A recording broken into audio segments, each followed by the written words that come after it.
Shalom Bapak Ibu dan saudara-saudara yang dikasihi Tuhan Yesus Kristus dimanapun Anda berada. Semoga kita tetap dalam kesehatan dan perlindungan Tuhan dan diberikan kekuatan untuk menjalani kehidupan kita masing-masing.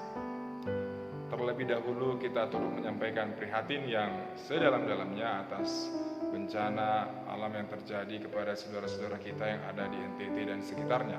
Semoga seluruh korban, seluruh keluarga diberikan kekuatan, diberikan kesembuhan untuk menjalani pencobaan yang terjadi dalam kehidupan kita sehari-hari. Sebelum kita mendengarkan firman Tuhan, kita satukan hati kita berdoa. Kami rindu ya Tuhan untuk selalu mendengarkan firman Tuhan yang menjadi semangat, yang menjadi motivasi dan pedoman dalam kehidupan kami masing-masing.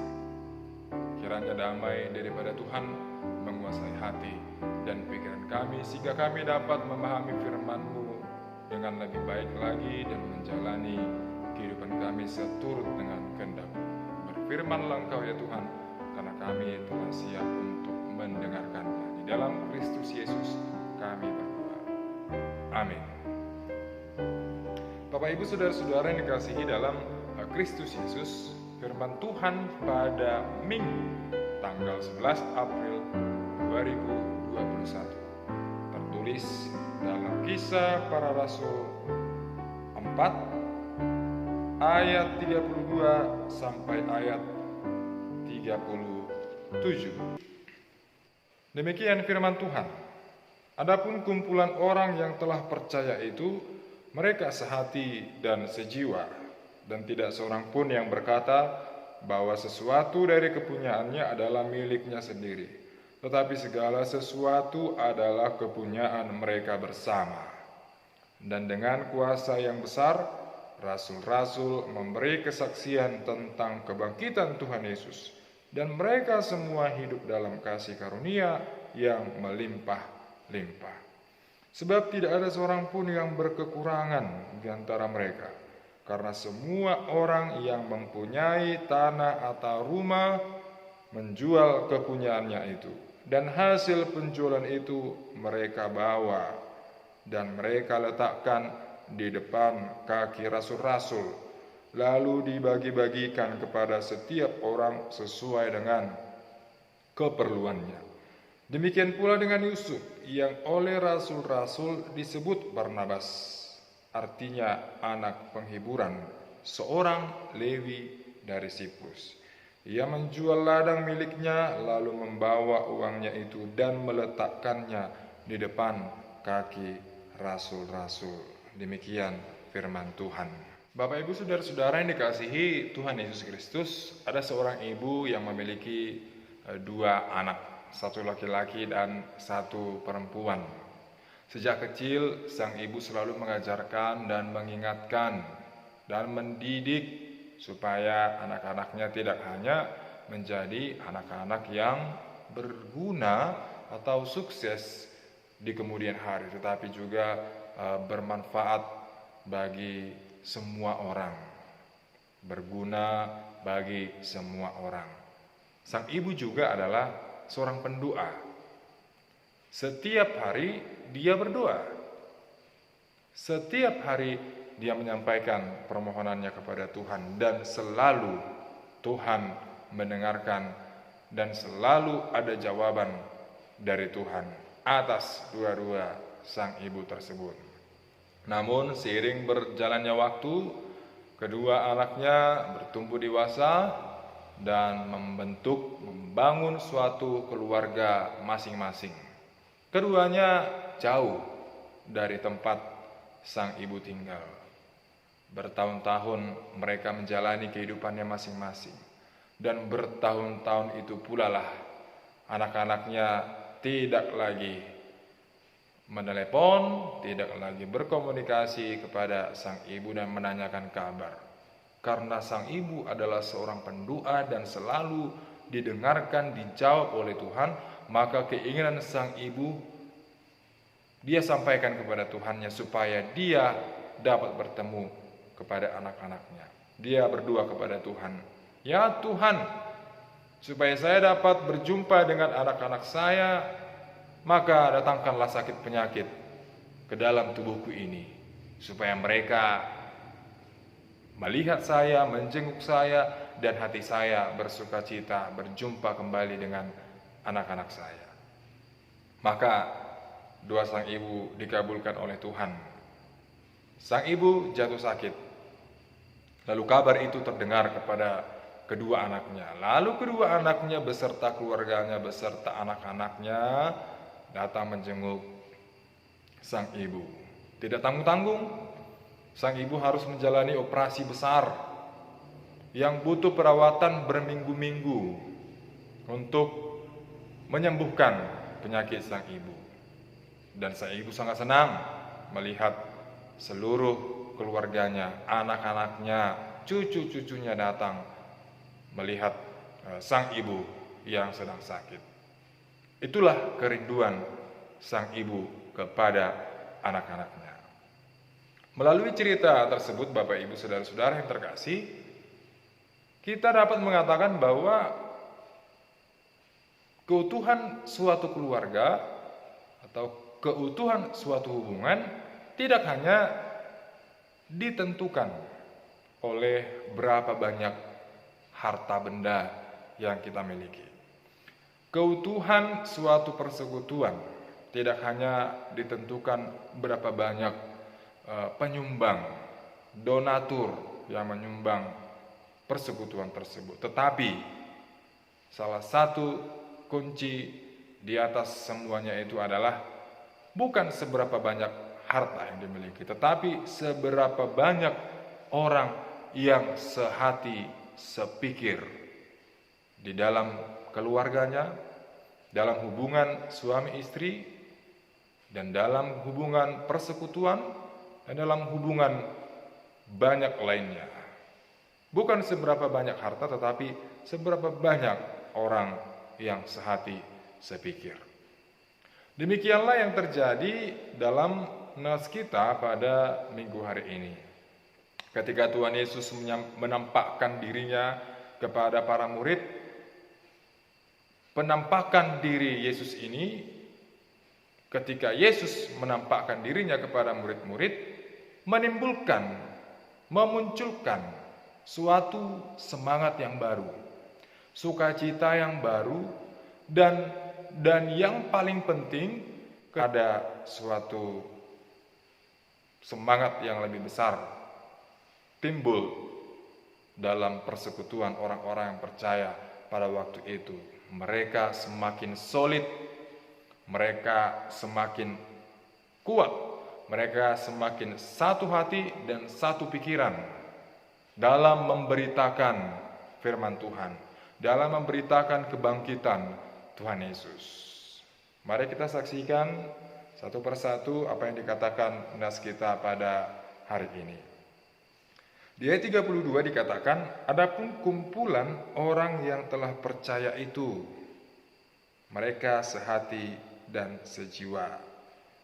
Adapun kumpulan orang yang telah percaya itu, mereka sehati dan sejiwa. Bapak Ibu Saudara-saudara, dari sepenggal ayat 32 ini, kita dapat katakan bahwa hanya orang percaya saja, yang telah percaya saja, yang akan mau menyatukan hatinya dan menyatukan jiwanya kepada orang lain. Hanya orang yang percayalah yang mau sehati, sepikir di dalam keluarga, di dalam persekutuan, di dalam gereja, atau di dalam perkumpulan apapun. Tetapi orang-orang yang tidak percaya akan sangat sulit untuk menyatukan hati, menyatukan pikiran, dan menyatukan jiwanya. Terkadang orang-orang yang tidak percayalah yang menimbulkan perselisihan, menimbulkan pertengkaran, menimbulkan perkara di tengah-tengah perkumpulan orang-orang yang percaya kepada Tuhan. Bapak Ibu Saudara-saudara yang terkasih, sehati sepikir adalah tujuan kita bersama. Dimanapun kita tinggal, dimanapun kita bekerja, dan dimanapun kita melayani, sehati sepikir adalah tujuan kita bersama.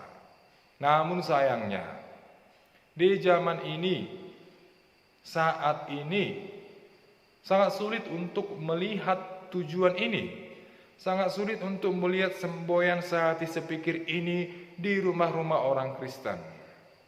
Sangat sulit melihat sehati sepikir ini di tengah-tengah keluarga kita masing-masing. Sangat sulit melihat sehati sepikir ini bahkan di dalam kehidupan berjemaat di tengah-tengah gereja. Ini adalah sesuatu yang jarang kita jumpai, jarang kita dapati. Jangankan sehati sepikir, Bapak Ibu Saudara-saudara, terkadang perbuatan baik yang dilakukan orang lain menimbulkan kegelisahan kepada saudaranya yang lain. Perbuatan yang baik yang dilakukan orang lain terkadang menimbulkan pertentangan, banjir kritik. Ya, banjir kritik. Padahal perbuatannya adalah perbuatan yang baik, rencananya adalah rencana yang baik.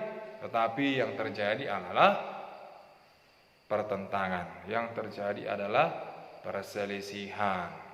Jika itu saja Bapak Ibu menimbulkan pertentangan di antara kita, dimanapun kita berada, bagaimana mungkin kita mau mengeluarkan isi dompet kita untuk menolong orang-orang yang lain? Kenapa? Karena kita asik mengkritisi tanpa berpartisipasi. Namun berbeda dengan para murid dan para pengikut Tuhan Yesus saat itu. Yang membuat mereka berbeda adalah bahwa segala sesuatu adalah kepunyaan mereka bersama. Ini adalah prinsip hidup orang-orang yang percaya, bahwa segala sesuatu bukanlah milik mereka, tetapi segala sesuatu adalah kepunyaan mereka bersama. Di ayat 33 dikatakan, dan dengan kuasa yang besar rasul-rasul memberi kesaksian tentang kebangkitan Tuhan Yesus, dan mereka semua hidup dalam kasih karunia yang melimpah-limpah. Dikatakan di sana, dan dengan kuasa yang besar rasul-rasul memberi kesaksian tentang kebangkitan Tuhan Yesus. Sebagaimana amanat agung Tuhan Yesus kepada para murid, pergilah ke seluruh dunia dan beritakanlah Injil kepada segala makhluk. Inilah yang mereka beritakan kepada semua orang. Kebangkitan Tuhan Yesus adalah isi dari pemberitaan para murid, isi dari pemberitaan orang-orang yang percaya kala itu. Tetapi pemberitaan Tuhan Yesus ini diikuti dengan sehati sepikirnya para murid, diikuti dengan sehati sepikirnya para pengikut Tuhan Yesus. Maka ketika firman Tuhan, ketika kebangkitan Tuhan Yesus diberitakan, sesungguhnya orang lain itu tidak hanya mendengar berita tentang kebangkitan Tuhan Yesus, tetapi melihat pola hidup para murid, tetapi melihat karakter mereka dan sehati sepikir mereka. Jadi ketika mereka mendengar Tuhan Yesus yang bangkit dari kematian, diikuti dengan sehati sepikir, pada saat itulah orang banyak itu semakin bertambah-tambah percaya kepada Tuhan Yesus yang bangkit. Mengapa? Karena pada saat itu tidak ada persekutuan atau perkumpulan yang seperti ini. Belum pernah ada sebelumnya, karena iman kepada Yesus yang bangkit ini menyatukan hati, menyatukan jiwa, dan memiliki prinsip hidup yang mengatakan bahwa kepunyaan kita adalah kepunyaan kita bersama. Ini adalah sesuatu yang langka pada saat itu, sehingga kebanyakan orang takjub melihat mereka memberitakan firman Tuhan, dan orang lain sudah mengenal. Kalau mereka memberitakan kebangkitan Tuhan Yesus, maka orang lain mengenal ciri khas ini. Berarti orang-orang itu adalah orang-orang yang sehati sepikir. Para murid itu adalah para murid yang sehati sepikir. Pengikut Tuhan Yesus itu adalah pengikut yang sehati sepikir. Ini adalah sesuatu yang langka pada saat itu, dan hanya karena belas kasihan Tuhanlah mereka mampu membawa jiwa-jiwa yang baru percaya kepada Tuhan. Dan semua orang menyambut pemberitaan itu. Semua orang percaya, setiap hari selalu bertambah orang-orang yang percaya kepada Tuhan Yesus. Dikatakan di ayat 34 bahwa mereka menjual kepunyaannya, menjual tanah atau rumah mereka. Tanah dan rumah kita katakan adalah identitas kita. Dalam suku apapun, dimanapun, karena tanah adalah asal mula nenek moyang kita. Tanah adalah tempat di mana kita dilahirkan. Tanah juga adalah tempat kita akan dikuburkan ketika kita telah mati. Rumah juga adalah identitas kita. Rumah adalah tempat di mana kita dilahirkan. Rumah kita adalah tempat di mana kita dibesarkan. Rumah kita adalah tempat di mana kita dapat saling membangun, saling menasihati, dan saling mendorong antara orang tua kepada anak-anak dan kepada saudara-saudara kita di dalam keluarga kita masing-masing. Tetapi para murid, para pengikut itu menjual tanah dan rumahnya. Berarti para murid dan orang yang mengikuti Tuhan Yesus ini adalah orang-orang yang tergolong mapan. Ya, orang-orang yang tergolong mapan, orang-orang yang mampu, karena mereka memiliki tanah dan mereka memiliki rumah. Namun mereka menjualnya. Bapak Ibu saudara-saudara, yang mau kita katakan adalah bukan masalah banyaknya yang diberikan mereka. Bukan masalah sayang sekali mereka memberikan sebanyak itu. Tetapi yang membuat mereka melakukan itu dengan ikhlas karena iman kepada Tuhan Yesus sangat berharga, sangat penting, dan yang paling terutama di dalam kehidupan orang-orang yang percaya kepada Tuhan Yesus pada saat itu. Iman itulah yang menjadi dasarnya. Iman itu adalah yang menjadi alasannya kenapa mereka harus melakukan segala sesuatu dengan ikhlas kepada Tuhan Yesus. Bapak Ibu saudara-saudara, oleh karena itu saya mau menyampaikan kepada Bapak Ibu atau saudara-saudaraku yang menerima berkat melimpah dari Tuhan, orang-orang yang tergolong mapan, orang-orang yang terberkati melalui pekerjaannya. Saya mau ajak Bapak Ibu supaya juga mau dengan ikhlas menjadi berkat bagi orang lain dengan memperhatikan kebutuhan orang lain, dengan memberikan hati kepada keperluan orang lain, terlebih kepada orang-orang yang memerlukan bantuan kita, yang memerlukan pertolongan kita. Mengapa ini saya sampaikan? Karena ciri khas kehidupan orang yang percaya pada saat itu tidak hanya sehati sepikir, tetapi juga pengorbanan. Mereka mau berkorban, tidak hanya tenaga, tidak hanya pikiran, tetapi juga harta yang mereka miliki. Itu mereka bagikan kepada orang-orang yang memerlukan. Ini adalah perintah yang besar dari Tuhan Yesus kepada kita sekalian, supaya kita saling memperhatikan kebutuhan orang lain. Demikianlah terlihat pengorbanan kita. Demikianlah terlihat bahwa kita juga sehati sepikir sebagai orang-orang yang percaya kepada Tuhan. Quasi modo geniti, seperti bayi yang baru lahir yang selalu ingin akan air susu yang murni.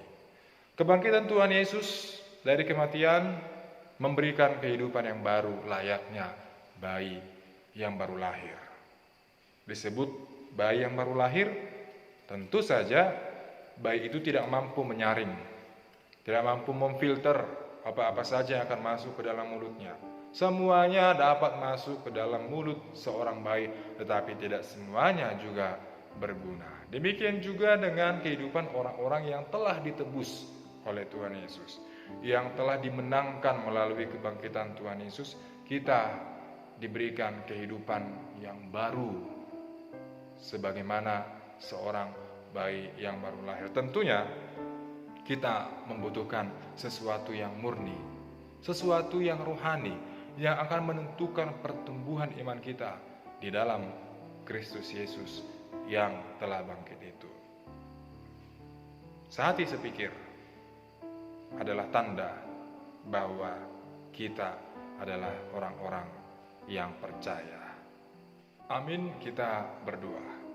Terima kasih ya Tuhan buat firman-Mu yang telah kami dengarkan pada hari ini, yang patut kami syukuri bahwa Engkau telah bangkit dari kematian, dan kebangkitan-Mu itu menuntut kami supaya kami sebagai orang-orang yang percaya saling mengasihi, saling memperhatikan, sehati dan sepikir, dan mau berkorban kepada orang-orang yang memerlukan bantuan dari kami, saudara-saudara. Ajari kami ya Tuhan, terlebih kepada orang-orang yang menerima banyak dari Tuhan, yang hidupnya diberkati dan hidupnya melimpah atas berkat-berkat Tuhan, supaya mereka juga mau dengan ikhlas membantu saudara-saudara kami yang membutuhkan.